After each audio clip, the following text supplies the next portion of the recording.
Hey there guys, this is TC Made with TC Gaming. Just wanted to go through some of the work that I'm doing on this NorthHammer Action RPG game that I am working on. And again, it's based on the template for the action role-playing game from Epic Games in the marketplace. So I wanted to show you a little bit of the gameplay just so you can kind of get an idea of what it is that we're working on here. And then I'm going to go through a very quick tutorial to kind of give you an idea of how to get something like this set up that you can experiment with yourself. You can see here I'm doing just a little walkthrough, and what I'm going to do is show you how I got this up and running with this level, which is completely different level than a completely different level than what's in the action RPG game, and just show you some of the setups on it. Okay, so to get started to build something like this, again, it's part of the action RPG game. So if you go into the Unreal Engine Marketplace store and you look under the Epic Games content, if you scroll through here, you're going to see quite a few things that are offered for them for demonstration purposes. One of those is called the Action RPG game, and again, that's free from Epic. And basically what you would do is you would go in here and say buy or download or whatever, and that's going to bring that into your game engine. Once you do that, it's going to show up here in your library under Action RPG down here at the bottom, and you would just say create project. And what this is going to do is it's going to give you the base template, which is essentially the abilities, animations, assets, blueprints, and characters. None of this DA stuff. Effects, enemy, and environment. None of the Infinity Blade stuff. Items, maps, sequences, and UI and weapons. These other things that are in here are part of the Infinity Blades packages, and that's what is being used for the area that I'm in. This is actually Infinity Blades Icelands, and then I'm going to be building some other things using Firelands, Grasslands, etc. And again, with that, when you go into the Unreal Engine Marketplace and you look at all of the things that are free under Epic Games content, you're going to see a lot of those assets here. Go back a little bit further, and they're going to be under Infinity Blades. Here's Icelands, Grasslands, etc. Same thing, you're going to click on these until you can load them into your library.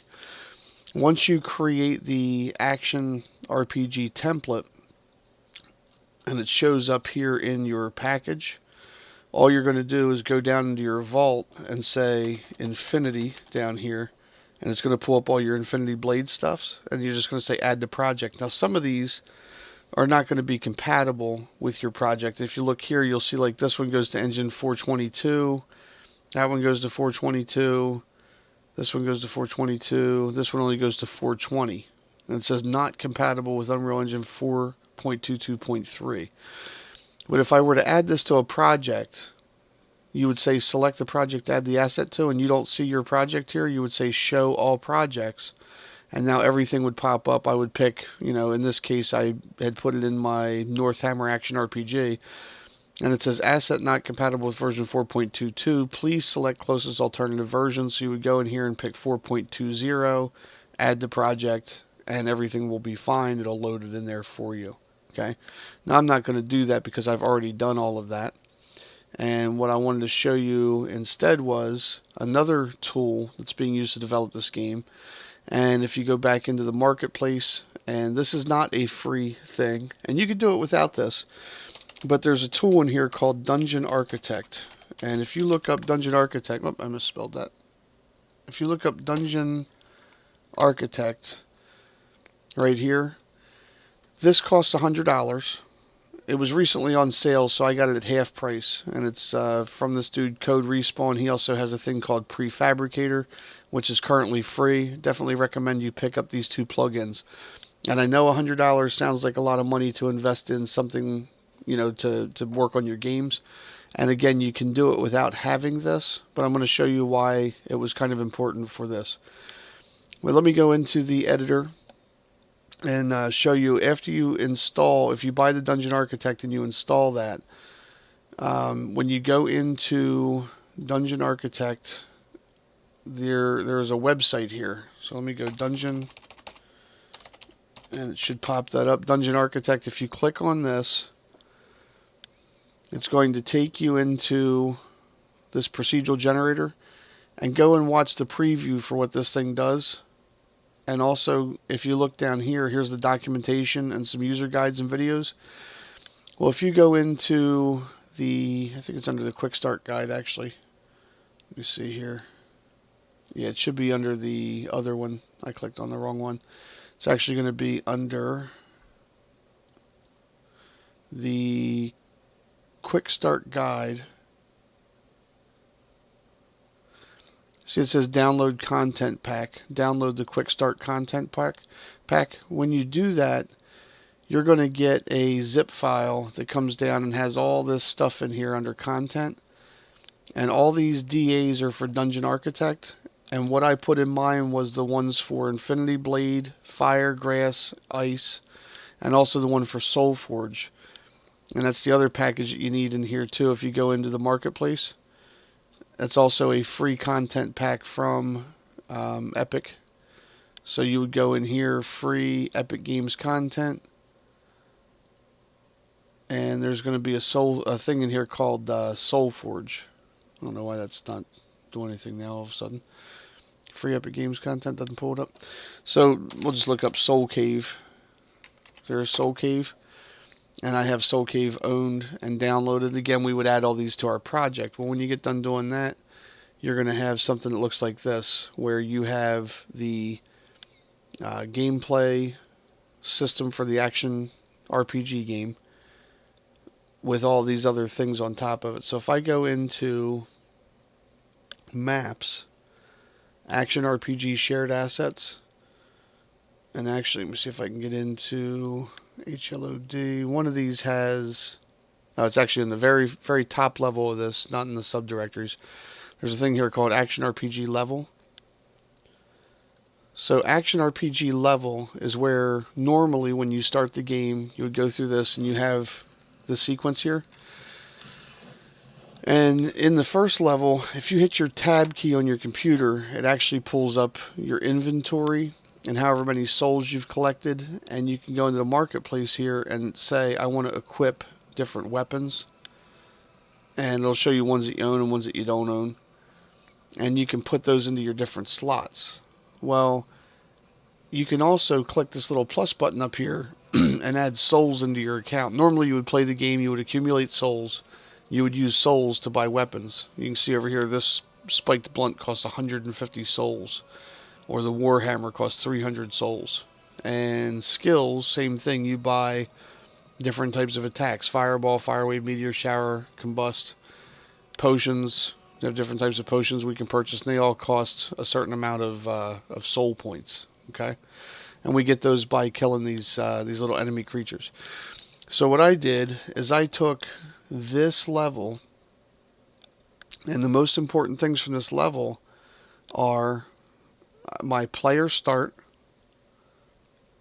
and I've got in here, I've got NPC spawn boxes. You can just highlight these, and just like double click them, and you'll be able to move around and see where they are. And then the other thing is that there is a thing over here under your basics. You just type in nav, and there's a thing called a nav mesh bounds volume. You could also search for that in here, but it doesn't matter. You don't need it for you're not going to take this one. You're going to take and build one on the other level. But nav mesh bounds volume. And really all you're doing is you're going into this map, this starter map for the beginning of the action RPG game. And you're going to grab your NPC spawn boxes, for example. Right click them. Go down here and say edit copy. And then you're going to go over in whatever map you're building. And you're going to put in, like in here, for example, I have Dungeon Infinity or DA Infinity Blade Ice. I'm going to go into the maps directory there. There's my NorthHammer map. And once that loads up, if I were to right click out there in the world and hit paste, it's going to pull these items in. And that's exactly what I did here. So I would right click here and I'd say edit, paste here, whatever. It's going to bring those in. And then what I would do is I would double left click on those NPC spawn boxes to find out where they are in my world, and I would move them around accordingly. And you can, tilt and pan out and grab these things and drag them around wherever you want to place them in the world. Okay, now, where did I get the map from? Well, I was talking about Dungeon Architect and why it's such an important asset. Let me show you what Dungeon Architect will do. So if I go in here to Infinity Blade, Ice and Snow, which is one of the maps here, and I could actually go, let me go Ice Mist. So if I open that one up, Infinity Blade, Ice Mist, I'll save my other one for a second. And just let me show you right out of the box what this map looks like as part of the demo level. It takes a second to load everything up. But once I'm in here, I go in and hit play. Let's just see what we get. I gotta close some of this stuff up here. So once I hit play, my guy drops in, and I have my interface. I've got my health and mana, and I'm able to go in here and run around and check out this level. But what's happening is the way that this gameplay is set up, you have to kill creatures to increase your timer. So every time you would kill a creature, this would go up and you'd collect more souls to keep your gameplay active. What'll happen here is my counter is going to time out and I'm going to die. Okay, that's just the way that this is for this level. Now we can fix that stuff, and I'll show you how to do that here in probably a future video because I don't want to make these too long. But and also you can roll your mouse wheel to change out your weapons. So there's your mouse wheel to another blade. There's your axe. Roll another one out. There's another one of your swords. Okay, you roll them around. You got different types of things. So this level, let's say I wanted to randomly generate one of these things. The way that this Dungeon Architect thing works, let me go back to Infinity Blade, Ice and Snow, because it's more like the one that I have in my demo level that I'm working on. So if I pan out here, you can see kind of what this level looks like from way back here. And what you do is you go in here to the World Outliner, and you scroll down towards the bottom here, and you're going to have this thing called Dungeon Main, Dungeon Ground, and Dungeon Background Cliff. And if I pan out here, those are the cliffs. So if I go Dungeon Background Cliff, I can go under my Details section, and I have that highlighted, and I'm going to say Destroy Dungeon, Randomize Seed, Build Dungeon. I can take my Dungeon Ground, Destroy Dungeon, Randomize Seed, Build Dungeon. And then most importantly, and that's just going to give me these little spikes and spires in the mountains. And for the settings that are in here because of the location or the things that are underneath of this for your layout and the theme builder, it's going to do all that. But now the last one that we're going to do is we're going to grab the Dungeon Main, and watch this. If I hit Destroy Dungeon, the whole level's gone. Randomize Seed, Build Dungeon.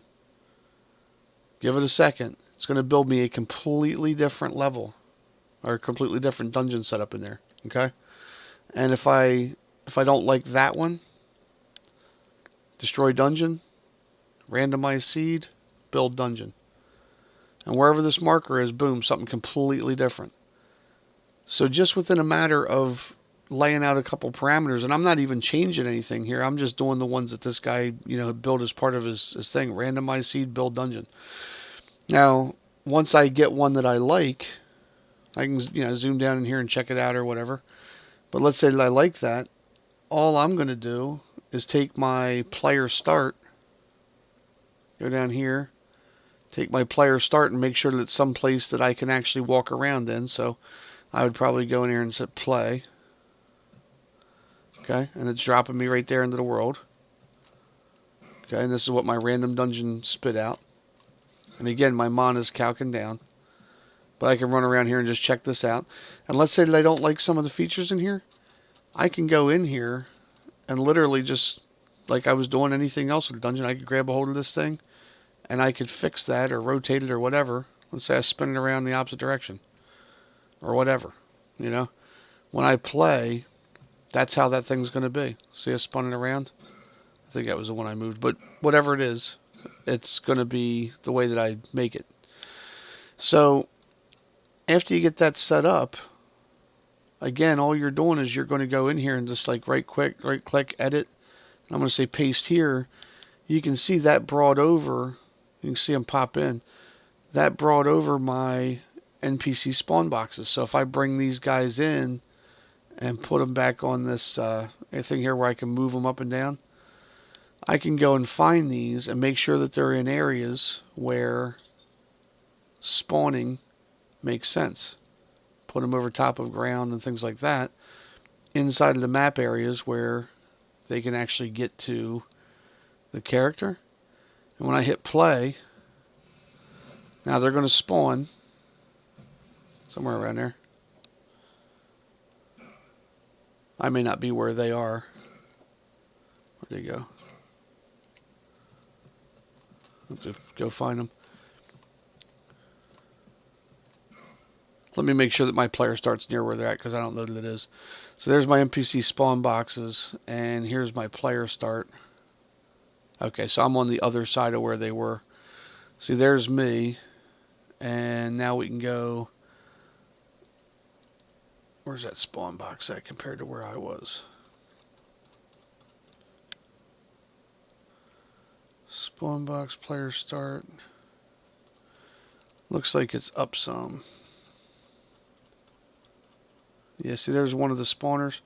So if I take myself, move me down into here maybe, I think that probably puts me closer to where they are spawning at. We'll see.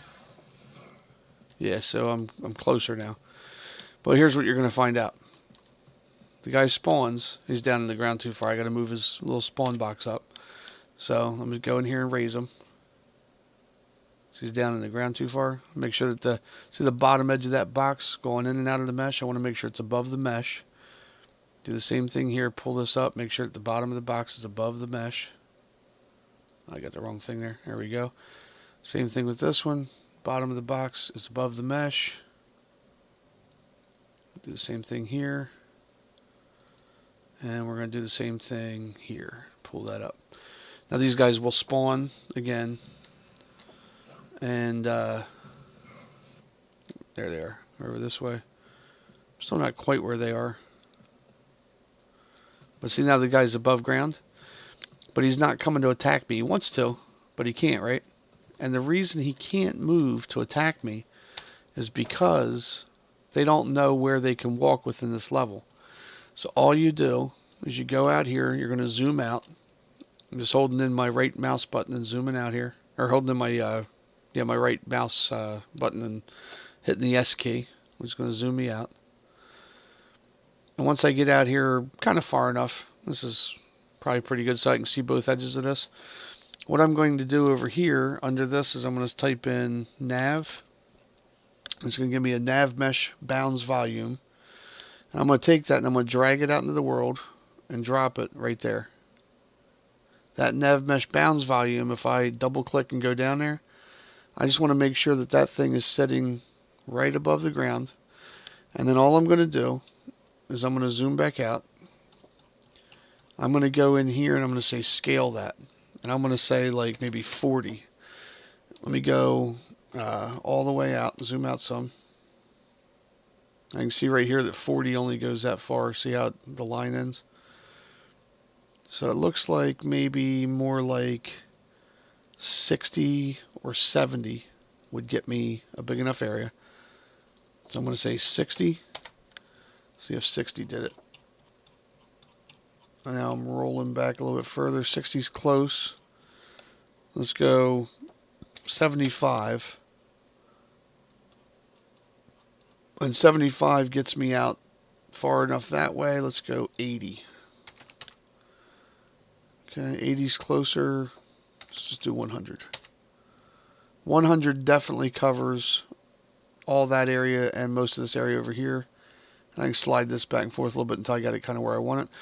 So now I'm going to go same thing. 100 over here. That's probably a little big, but it's okay. And then I'm going to do same thing over here. I'm going to do like 40 high. Which should be, it's got to be tall enough that if they need to climb up on other things, they can. Once that's done, I'm going to hit save. And just so you know, if you haven't done this before, on the nav mesh bounds volume, if you want to see what areas are being covered, if you hit the P key on your keyboard while you have that nav mesh bounds volume selected, it's going to show you all the areas that they can walk in and what they think is active terrain. And you may want to roll down into that. So I'm double left clicking on like players start to get down in there. And you can see how high up they can go and where they can spawn and all that kind of stuff. Maybe if something's a little too high, you change that height value. But now that that's in there, when I hit play and these guys spawn, I think he spawned over here. See, now he knows where he can move around to. And he's going to come after me. Alright, so that's pretty straightforward the way that this thing's set up. And hopefully this gives you an idea of what you can do here to just build something pretty easy and pretty fast. Now I'm going to be unraveling and unpacking a lot more about what's going on to this action role play game, this ARPG, because what I want to do with this is basically change the nature of the game, and I'm going to use these level designers and some of the mechanics to build a game that I'm calling NorthHammer. NorthHammer is going to be basically where there's this ancient forge that was used to manufacture a weapon called the NorthHammer, which was used to destroy whatever the great evil of the day was, and that the pieces of those that forge were dismantled and destroyed to keep it out of people's hands, you know, getting too powerful, that type of thing. And your quest is going to be to go around to the different realms or different areas in the game and recover artifact pieces to reassemble the forge and to gain enough skill in mining and weapon crafting and things of that nature to manufacture a mass, you know, like a very powerful weapon that you can then use to destroy whatever the evil is in this game. And what I'll probably end up doing is having the initial part of this to be just where you can get your character running around and getting leveled up.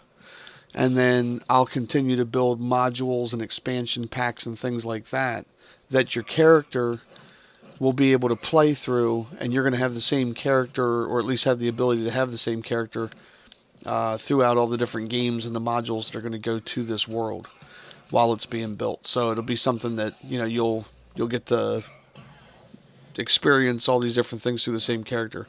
And my philosophy on these games, these types of games, is that basically once you buy the core game system, you shouldn't be paying for the DLCs and the things like that, or well, maybe you pay for a DLC, but you shouldn't be able to buy a win type of thing.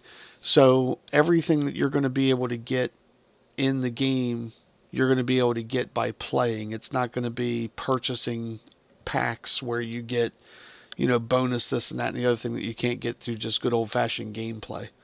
And got a lot of ideas for things that I want to borrow from other systems that I've played throughout the years, as far as like faction systems and political systems and things like that that'll go into this.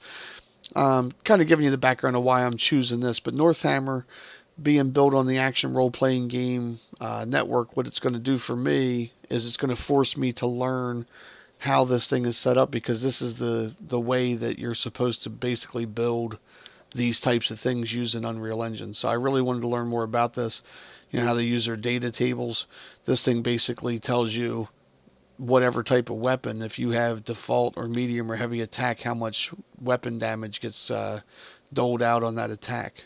Right, here's the one for the hammer. So default attack with the hammer gives you 200, medium attacks 350, heavy attacks 500. And you can use these curves and these tables very quickly to change the nature of how your game is set up without having to rebuild a bunch of stuff. You just basically reload the data tables. Same thing here, like your enemies. These guys have data tables in here, which tells you how these guys function and what they can do and the types of attacks that they have and all that kind of stuff. So there's going to be a lot more about this as I learn more about it myself. But again, on this thing, you know, to set this up, you go and you get that, you get the, if you want to get the dungeon architect, you get the dungeon architect, you go in there and you bring in from that template, you're going to grab these things and you put them into your level. And the way that you do this, if I wanted to load these in, what I would do is go into my downloads. I would grab the package that I want, you right click and you copy them. And then over in your Unreal editor, you click on content, right click and say show in Explorer, and it takes you into the folder where your content is, and you literally would right click on here and say paste, and when you do that, it's going to bring all those folders over. Well, the dungeon architect thing, if you're generating a dungeon template by, as I said earlier, grabbing a hold of this thing and saying where the dungeon main was at, they have things in here that tell it what type of theme to use. And like on this theme here, it's got snow cliff and grass, and the builder class is a dungeon builder on the grid. And there's all the documentation for that is in the detail for, like I said here, in the quick start guide and the user's guide. If you go down here, like here's Infinity Blades Iceland theme. This tells you how to install that and to get that up and running. But essentially, you need the texture packs from those different Infinity Blades assets in there.